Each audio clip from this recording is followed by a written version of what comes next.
NSE9 news में आप सभी का स्वागत है। मैं आपके साथ शिवांगी। चलिए नजर डालते हैं देश दुनिया की कुछ बड़ी खबरों पर। केंद्रीय गृह एवं सहकारिता मंत्री अमित शाह एक दिवसीय दौरे पर आज जोधपुर आएंगे। वे यहां पारसमल बोहरा नेत्रहीन महाविद्यालय रामराज नगर में आयोजित भवन शिलान्यास समारोह में बतौर मुख्य अतिथि शामिल होंगे।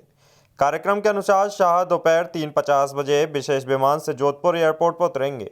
इस दौरान वे नेत्रहीन महाविद्यालय के छात्रों और प्रबंधन से संवाद भी करेंगे। इसके बाद शाम 5:50 बजे एयरपोर्ट लौटकर 5:55 बजे सूरत गुजरात के लिए रवाना होंगे। यह महाविद्यालय लंबे समय से दृष्टिबाधित विद्यार्थियों को शिक्षा और प्रशिक्षण उपलब्ध करा रहा है। नए भवन के निर्माण से यहां आधुनिक सुविधाएं और बेहतर शैक्षिक माहौल उपलब्ध होगा। उम्मीद जताई जा रही है कि अमित शाह के हाथों शिलान्यास होने से इस परियोजना को और गति मिलेगी। राजस्थान के पूर्व मुख्यमंत्री अशोक गहलोत डूंगरपुर जिले के एक दिवसीय दौरे पर सांगरवाड़ा पहुंचे। यहां कांग्रेस कार्यकर्ताओं ने उनका गर्मजोशी से स्वागत किया। गहलोत अतिशय क्षेत्र योगेंद्रगिरी गए, जहां उन्होंने AICC सदस्य दिनेश कोड़निया की माताजी की विनयाञ्जलि सभा में हिस्सा लिया। इस दौरान पूर्व मंत्री रामपाल जाट, अर्जुन बामणिया, आदिवासी कांग्रेस के प्रदेश अध्यक्ष गणेश घोगरा समेत कई बड़े कांग्रेस नेता मौजूद रहे। मीडिया से बातचीत में गहलोत ने केंद्र सरकार की विदेश नीति पर तीखा हमला बोला। उन्होंने कहा कि ऑपरेशन सिंदूर के समय भारत को किसी देश का साथ नहीं मिला। चीन ने खुलकर पाकिस्तान का समर्थन किया, जबकि अमेरिका और रूस ने भी भारत का साथ नहीं दिया। गहलोत ने कहा कि सरकार को अपनी विदेश नीति पर गंभीरता से विचार करना चाहिए। गहलोत ने केंद्र और राजस्थान की बीजेपी सरकार को डबल इंजन के नारे को खोखला करार दिया। उन्होंने कहा कि प्रदेश में कानून व्यवस्था पूरी तरह चरमरा गई है। चोरी, लूट और डकैती की घटनाएं बढ़ रही हैं, लेकिन सरकार का कोई नियंत्रण नहीं है। ब्यूरोक्रेसी हावी है और भ्रष्टाचार चरम पर है। पूर्व CM ने चुनाव आयोग की निष्पक्षता पर भी सवाल उठाए। उन्होंने कहा कि वोट चोरी की शिकायतें सामने आ रही हैं, जिससे जनता में गुस्सा है। चुनाव आयोग को निष्पक्ष और पारदर्शी चुनाव सुनिश्चित करना चाहिए। मोहनलाल सुखाड़िया यूनिवर्सिटी के कुलगुरु प्रोफेसर सुनीता मिश्रा के दिए विवादित बयान पर मेवाड़ पूर्व राज परिवार की एंट्री हो गई है। मेवाड़ पूर्व राज परिवार के सदस्य और नाथद्वारा से विधायक विश्वराज सिंह मेवाड़ ने विरोध जताया है। उन्होंने कहा कि जो बयान सामने आया है, विश्वास नहीं होता कि कोई वाइस चांसलर इस प्रकार बोल सकता है। इससे सभी लोगों में नाराजगी है। लंबे समय से देखने को मिला है, खासतौर पर मेवाड़ के इतिहास के बारे में विवादित बयान देते हैं। आखिरकार यह कब तक चलेगा? कभी न कभी इसको रोकना ही होगा। कुलपति उदयपुर में और नहीं चाहिए। वहीं दूसरी तरफ राजस्थान के पूर्व CM अशोक गहलोत भी उदयपुर के मोहनलाल सुखाड़िया विश्वविद्यालय पहुंचे। विश्वविद्यालय की कुलगुरु प्रोफेसर सुनीता मिश्रा को हटाने की मांग पर भूख हड़ताल पर बैठे NSUI के कार्यकर्ताओं को जूस पिलाकर अनशन तोड़वाया। बता दें कि उदयपुर के मोहनलाल सुखाड़िया विश्वविद्यालय की VC सुनीता मिश्रा ने एक कार्यक्रम में मुगल बादशाह औरंगजेब को कुशल प्रशासक बताया था। इसके साथ ही उन्होंने मेवाड़ के वीर शिरोमणि महाराणा प्रताप और मुगल बादशाह अकबर को समकक्ष राजा करार दिया था। इस बयान के छात्रों ने नाराजगी जताते हुए मेवाड़ और भारतीय इतिहास का अपमान बताया है।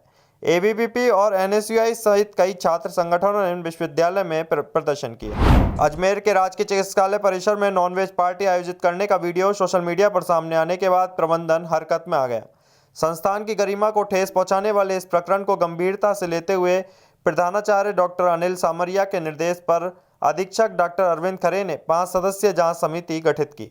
समिति ने घटना से जुड़े सभी तथ्यों का गहन अध्ययन करते हुए वीडियो का अवलोकन किया और विस्तृत रिपोर्ट अधीक्षक को प्रस्तुत की। समिति की रिपोर्ट में स्पष्ट हुआ कि वीडियो में चिकित्सालय परिसर में पार्टी करते और भोजन बनाते हुए सफाई कर्मी और अन्य कार्मिक दिखाई दे रहे हैं। समिति ने दोषियों की पहचान कर उनके विरुद्ध कठोर कार्रवाई की अनुशंसा की। रिपोर्ट मिलने के बाद अधीक्षक ने तुरंत प्रभाव से 7 सफाई कर्मियों, एक होमगार्ड राकेश तथा सुपरवाइजर प्रेम को उनकी संबंधित फर्म के माध्यम से अग्रिम आदेश तक निलंबित कर दिया। प्रबंधन का कहना है कि चिकित्सालय जैसे संवेदनशील संस्थान में इस तरह की अनुचित गतिविधि न केवल अनुशासनहीनता है, बल्कि अस्पताल की छवि और गरिमा को भी धूमिल करती है।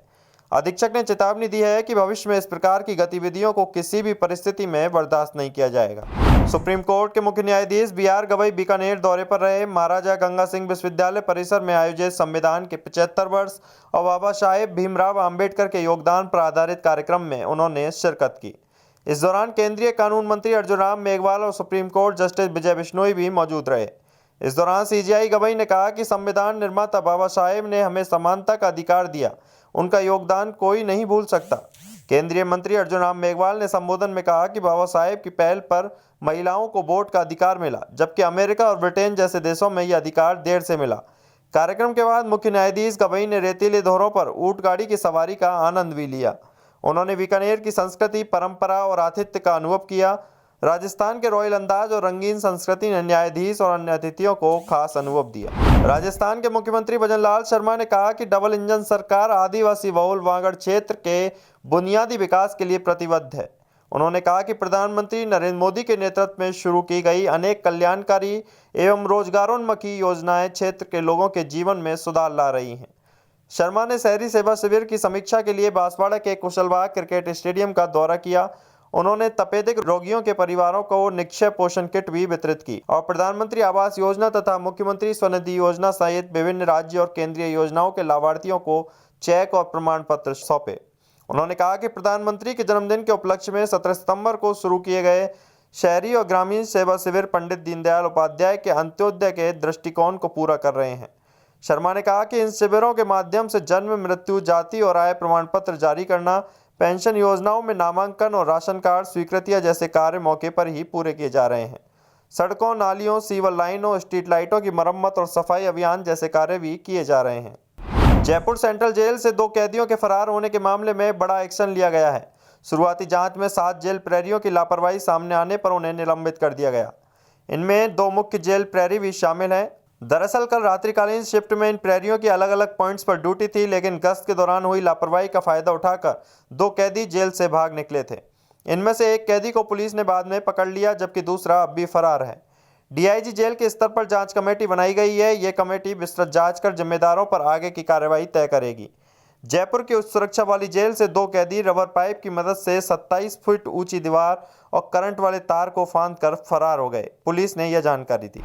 राजस्थान हाईकोर्ट ने पंचायतों के बाद अब शहरी निकायों में चुनाव नहीं कराने पर राज्य सरकार की खिंचाई की। कोर्ट ने शहरी निकायों में तय समय सीमा के बाद भी प्रशासक लगाए रखने को संविधान के विपरीत करार देते हुए कहा कि लोकतंत्र में शहरी निकाय ही स्थानीय सरकार है। चुनाव आयोग को मूक दर्शक बने रहने और आंख बंद रखने की अनुमति नहीं दी जा सकती। ऐसे में राज्य सरकार और राज्य निर्वाचन आयोग की जिम्मेदारी है कि संविधान के अनुसार तुरंत चुनाव की तारीख घोषित कर लोकतांत्रिक व्यवस्था बहाल की जाए। न्यायाधीश अनूप कुमार ढंड ने उर्मिला अग्रवाल व अन्य की 10 याचिकाओं को खारिज कर दिया। वहीं शहरी निकायों में प्रशासक बनाए रखने पर सवाल उठाते हुए तत्काल चुनाव कराने का निर्देश दिया। कोर्ट ने कहा कि ऐसे में समय तक चुनाव टालना संविधान के खिलाफ है और इससे स्थानीय विकास कार्य प्रभावित होते हैं। संविधान के अनुच्छेद 243 यू के तहत शहरी निकायों का कार्यकाल 5 वर्ष से अधिक नहीं हो सकता और इसे 6 माह से अधिक नहीं बढ़ाया जा सकता। इसके बावजूद जनवरी 2025 में कार्यकाल समाप्त होने के बाद भी शहरी निकायों के नए चुनाव नहीं कराए गए। गैंगस्टर लॉरेंस बिश्नोई के मामले में श्रीगंगानगर पुलिस लगातार कार्रवाई कर रही है। जिला पुलिस के लिए परेशानी बन चुके लॉरेंस गैंग से जुड़े 2 गुर्गों को दिल्ली के रोहिणी से प्रोडक्शन वारंट पर लाया गया। दोनों बदमाश कार्तिक जाखड़ और कपिल फ्रूटेला को श्रीगंगानगर शहर के जवाहर नगर पुलिस थाना में दर्ज 2 मामलों में पूछताछ की जा रही है। दरअसल पिछले दिनों प्रॉपर्टी कारोबारी राजू कथरिया से फिरौती मांगने और फायरिंग करने के आरोप में लॉरेंस गैंग के कार्तिक जाखड़ के खिलाफ जवाहर नगर पुलिस थाना में मुकदमे दर्ज किया गया था। आरोप है कि कपीस फुटेला लॉरेंस गैंग के गुर्गों को डिब्बा कॉल के जरिए बातचीत करवाता था। पुलिस का मकसद गैंगस्टरों के रंगदारी और वसूली के नेटवर्क को तोड़ना और उनकी फाइनेंशियल चैनल्स का पता लगाना है। अभियान के तहत गैंग के डिब्बा कॉल, रैकेट और फंडिंग ट्रेल को ट्रैक कर अपराधी नेटवर्क खत्म करने की कोशिश की जा रही है। आपको बता दें कि राजस्थान में हाल ही में लॉरेंस और रोहित गोदारा गैंग के ठिकानों पर पुलिस ने छापेमारी की थी। बीकानेर और श्रीगंगानगर सहित कई जिलों में ताबड़तोड़ छापेमारी के दौरान ये बात सामने आई कि गैंगस्टर के निशाने पर कई लोग हैं। इनमें बड़े व्यापारी, क्रिकेट बुकी और प्रभावी लोगों के नाम होने की बात कही जा रही है। वैश्विक आस्था के केंद्र भगवान श्री सांवलिया सेठ का मासिक अमावस्या का मेला शुरू हो गया है। मासिक मेले के पहले दिन कृष्ण पक्ष की चतुर्दशी पर भंडार खोलकर चढ़ावा राशि की गणना की गई। पहले चरण में 9 करोड़ 70 लाख रुपए की गणना हुई। वहीं शेष रही राशि की गणना आगामी दिनों में होगी। आज अमावस्या पर श्रद्धालुओं को संभावित भीड़ को देखते हुए माकूल व्यवस्थाएं की गई हैं। श्री सांवलिया मंदिर के प्रशासनिक अधिकारी राजन सिंह ने बताया कि प्रत्येक अमावस्या को मंदिर में 2 दिवसीय मेला लगता है। पहले दिन चतुर्दशी के अवसर पर भंडार खोलकर 1 माह में आई चढ़ावा राशि की गणना की जाती है। ऐसे में चतुर्दशी के अवसर पर राजभोग आरती के बाद भंडारा खोला गया। पहले चरण में भंडारा से 9 करोड़ 70 लाख रुपए की राशि की गणना की गई। शेष राशि सोना चांदी के आभूषणों का वजन आगामी दिनों में किया जाएगा। NSE9 न्यूज में फिलहाल इतना ही। आगे की खबरों से अपडेट रहने के लिए बने रहिए NSE9 न्यूज के साथ। नमस्कार।